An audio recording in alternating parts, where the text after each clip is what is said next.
ఓం శ్రీ గురుభ్యో నమః. శని వక్రగతి కుంభరాశిలో పూర్వాభాద్ర నక్షత్రంలో 325 డిగ్రీల నుంచి 315 డిగ్రీలకి ఈ శని వక్రగతి అనేది పోతుంది. అంటే ప్రారంభం 325 నుంచి 315 వరకు. ఈ శని వక్రగతి కుంభరాశిలోనే సంచారం చేయటం, అలాగే శని 3, 6, 11 స్థానాల్లో సుఫలితాలను ఇస్తాడని, మిగతా స్థానాల్లో మిశ్రమమైన ఫలితాలు, మిగతా స్థానాల్లో చెడు ఫలితాలు వచ్చే అవకాశం అనేది ఒకటి ఉంటుంది. ఏమిటి శని వక్రగతి అంటే? తిరోగమనం అంటాం, అంటే రెట్రోగ్రేడ్ అంటారు. శని కుంభరాశిలోనే వక్రగతి పొందటం అంటే జూన్ 30వ తారీఖు నుంచి నవంబర్ 15వ తారీఖు వరకు కూడా 138 రోజుల పాటు శని వక్రగతి పొందుతూ ఉంటుంది. ఈ వక్రగతి అనేది పంచాంగ గణన సిద్ధాంతం ప్రకారంగా సూర్య సిద్ధాంతాన్ని అనుసరించి పూర్వ సిద్ధాంతము, దృగ్గణిత సిద్ధాంతం కూడా ఏర్పడుతుంది. ఈ గణితం అంటే ఈ పంచాంగంలో మనం ఏదైతే గణన వేస్తుంటామో దాని యొక్క సిద్ధాంతాన్ని బట్టి మనం అనుసరిస్తే 5 గ్రహాలకి మనకి వక్రస్థితి అనేది ఏర్పడుతుంది. 5 గ్రహాలకి వక్రస్థితి అంగారకుడు, బుధుడు, గురువు, శుక్రుడు, శని. 5 గ్రహాలకు, పంచగ్రహాలకు కూడా మనకి వక్రస్థితి ఏర్పడుతుంటుంది ఒక్కొక్క సమయంలో. సూర్యచంద్రులకు వక్రస్థితి అనేది ఉండదు.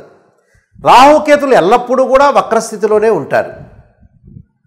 ఒక 2 ప్లానెట్స్ ఎప్పుడైతే అంతరిక్షంలో రొటేట్ అవుతుండగా, పరిభ్రమణం చెందుతుండగా, ఒక గ్రహము దాని యొక్క వెలాసిటీ వేగాన్ని తగ్గితే ఆ గ్రహం అనేది వక్రస్థితికి చేరుకుంటుందని ఆస్ట్రోఫిజిక్స్ చెప్తుంది.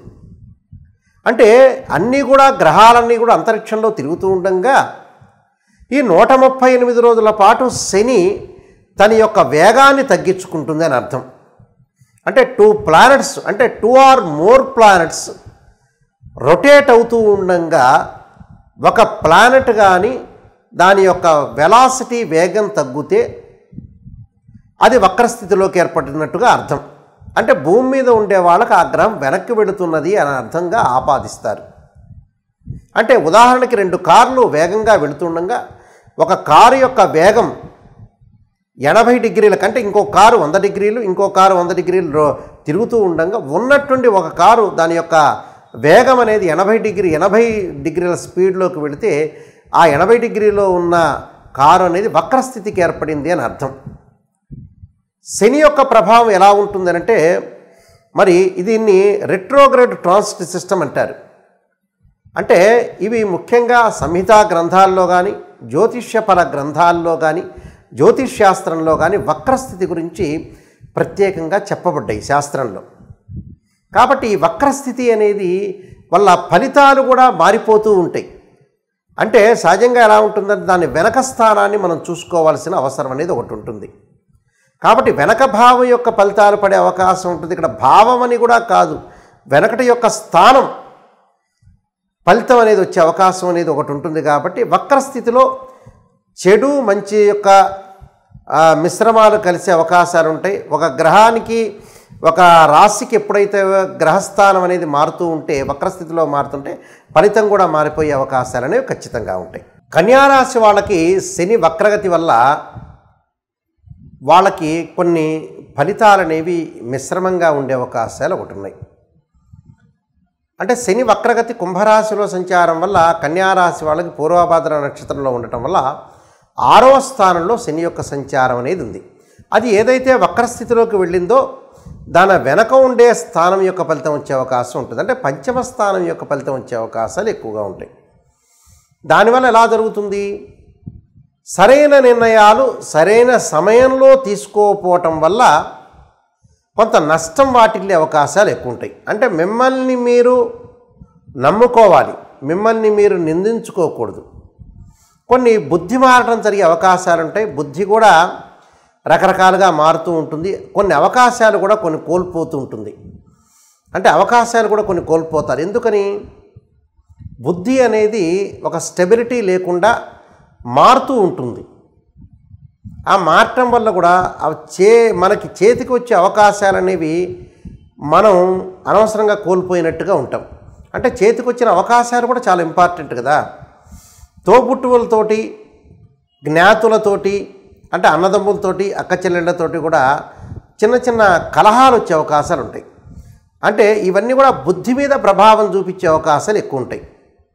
ఉద్యోగాల్లో సంబంధాలు కొనసాగించాలి. కొన్ని వీళ్ళకి ఈ 138 రోజుల పాటు కొన్ని గందరగోళ పరిస్థితులు, ఉద్యోగం వ్యాపారాల్లో కూడా కొన్ని ఆటంకాలు. అంటే మనం ఉద్యోగం చేస్తున్నాం, ఎలాంటి ఆటంకాలు కలుగుతాయి? ఎవరితోనో సరే మనం మాట్లాడేటప్పుడు కూడా బాగా గ్రాస్పింగ్ పవర్ ఉంది కదా అని మనం మాట్లాడితే ప్రధానంగా అనేక రహస్యాలన్నీ కూడా మనం బయటకు చెప్పుకున్న వాళ్ళం అవుతాం. ఆ రహస్యాలన్నీ కూడా మిగతా వాళ్ళు పట్టుకునే అవకాశాలు ఎక్కువగా ఉంటాయి. మీ సంబంధాల్లో విభేదాలు పెరగటం, ఉద్యోగులకు రాజకీయులకి కొంత సంబంధాలు మెరుగుపడే అవకాశాలు ఉంటాయి. ఉద్యోగులతోటి కూడా రాజకీయం నడిపించే అవకాశాలు ఎక్కువ ఉంటాయి. అంటే పరస్పర విభేదాలు ఉద్యోగులకి అంటే తోటి కొలీగ్స్ తోటి సమస్యలు ఎదురయ్యే అవకాశాలు ఉంటాయి. అంటే రాజకీయాలు నడిపించే అవకాశాలు ఎక్కువ ఉంటాయి. మానసికంగా ఒత్తిడి పెరగటం, ఓపికగా ఉండటం, తెలివైన నిర్ణయాలు తీసుకోవాలి, తెలివి తక్కువ నిర్ణయాలు తీసుకోకూడదు. అనవసరంగా తెలివైన నిర్ణయాలు అనేవి చాలా ఇంపార్టెంట్. ఉద్యోగులు సహ ఉద్యోగులతోటి కొన్ని సంబంధాలు కొనసాగించాలి. ఆ సంబంధాలతో పాటు ఏదైతే ఉంటాయో ప్రతి విషయాన్ని కూడా ఆచితూచి అడుగు వేసుకోవాలి. ప్రతి విషయాన్ని కూడా నేను ఇలా చేస్తున్నాను అలా చేస్తున్నానని ఆలోచన చేయకుండా కొన్ని విషయాల్లో కొంత కాంప్రమైజింగ్ అయ్యి మనం ముందుకు వెళ్ళాలి. ఆరోగ్యం పట్ల శ్రద్ధ పెట్టాలి. స్థానచలనం జరిగే అవకాశాలు ఎక్కువగా ఉంటాయి కాబట్టి వీళ్ళకి ఒక ఊరు నుంచి ఒక ఊరు మారటం, ఇల్లు మార్టాలు, నిర్ణయాలు మార్చటము, అంటే ఏవో విషయాలు మారుస్తూ ఉంటారు. వాహనాలు మార్చటం, మళ్ళీ ఇంటి దగ్గర నుంచి అద్దెకున్న ఇంటి దగ్గర నుంచి కూడా వేరే ఇంటికి అద్దెకి వెళ్ళటం, ఇలాంటివన్నీ కూడా పెరుగుతూ ఉంటాయి. అంటే మార్పులు జరుగుతుంటాయి వీళ్ళ జీవితంలో. ఎందుకంటే వక్రస్థితి అనేది పంచమ భావం మీద ప్రభావం చూపిస్తుంది కాబట్టి ఓపిక ఎక్కువగా తెచ్చుకోవాలి. మానసికంగా ఒత్తిడి పెరగకుండా కూడా మనం ఏదైతే ఉంటుందో కొన్ని పరిహారాలు చేసుకుని భగవంతుడి యొక్క ఆరాధన చేసుకుని ముందుకు వెళ్ళాలి. దాంతోపాటు వివాహ సంబంధాలు కూడా కుదిరే అవకాశాలు ఎక్కువగా ఉంటాయి. అంటే వివాహపరంగా ఇబ్బందులు ఉండవు. విద్యార్థులకి ఏకాగ్రత చదువుతారు, మంచి మార్కులతో కూడా పాస్ అయ్యే అవకాశాలు ఉంటాయి. స్త్రీలకి ఆదాయం అనేది బాగా పెరగటం, ఆకస్మికంగా ధనలాభం కలగటం, ఆర్థిక పరంగా వృద్ధి జరిగే అవకాశాలు ఎక్కువ ఉంటాయి.